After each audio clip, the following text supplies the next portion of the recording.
the job description is very broad and general. And it's a classic situation where the old adage of a job being what you make it applies more than anything. So I saw my job as covering broadly these four domains: improving the population's health, protecting the public from hazards and risks and infectious diseases.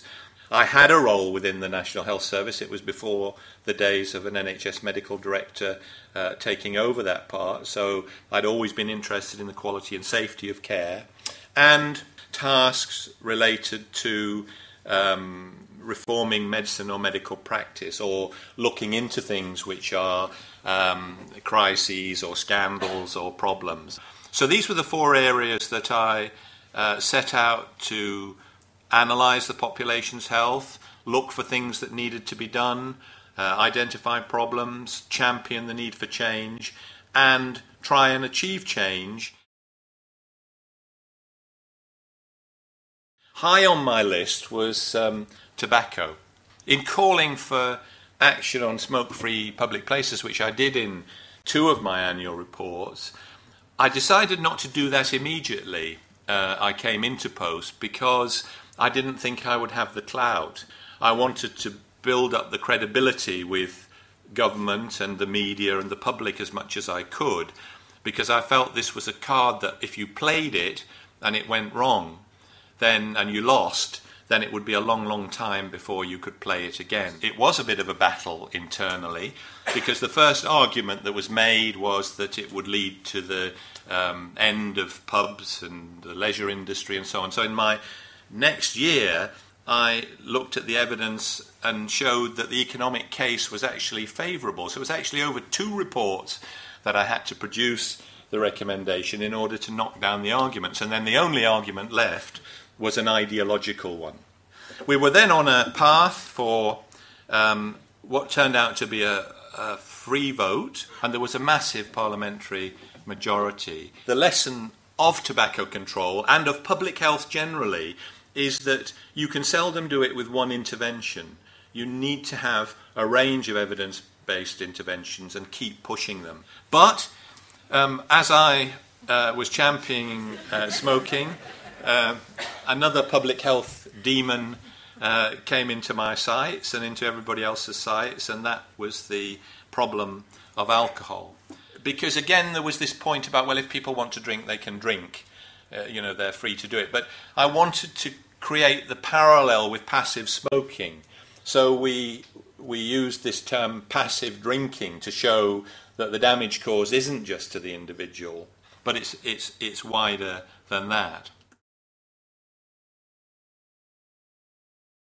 Patient safety was one of the areas that I developed. It's got quite a nice public health resonance. The idea of protecting people from harm is rather like how you protect them from flu and SARS and radiation and all of these things. But I think it's important to realise that people can be harmed in a number of ways. They can be harmed from the so-called rogue doctor. They can be harmed in very, very large numbers, and are harmed in large numbers by error in a weak system, which is basically the philosophy of patient safety, the comparisons with the airlines and other high-risk industries. But they can also be harmed from happening to be treated in a badly managed organisation, where the culture is not patient-centred. The Chief Medical Officer has to face 3 ways, really. You're in government, and it works best when you're helping the government to produce and implement its policies. It works well most of the time. You also are a leader within the medical profession and try to represent the profession's views. It'll be no surprise to you, and I'm sure all in this room would be the same, that if there ever was a fundamental conflict, as far as I was concerned, it would be the public who won. You've got to have consistency of purpose. You've got to be true to the vision. Some of the challenges in health and healthcare are timeless. Improving people's health, reducing health inequalities, making care safer. You don't have to change them every year, aligning policy with staff values. Many of the problems that the NHS had over the time that I was there was because the people running the service at the patient care level did not believe that those at the top shared their values. So people could go into work believing passionately in the NHS, hating the government, hating the chief executive of their hospital, and really valuing the people that they worked in a team day to day with. And there's something there that's really never been unpacked and debated, but it surely is a truism that you cannot do things without taking your staff with you. Public health, I think, needs big causes. It needs to say we're going to make London smog-free, as happened in our other cities, which happened in 1952. We're going to make sure that we try and eradicate measles. We're going to try and stamp out polio worldwide. We're going to have smoke-free public places. We're going to have a minimum price on alcohol. If there are no big causes, then the risk is that public health, it isn't clear what it's trying to do.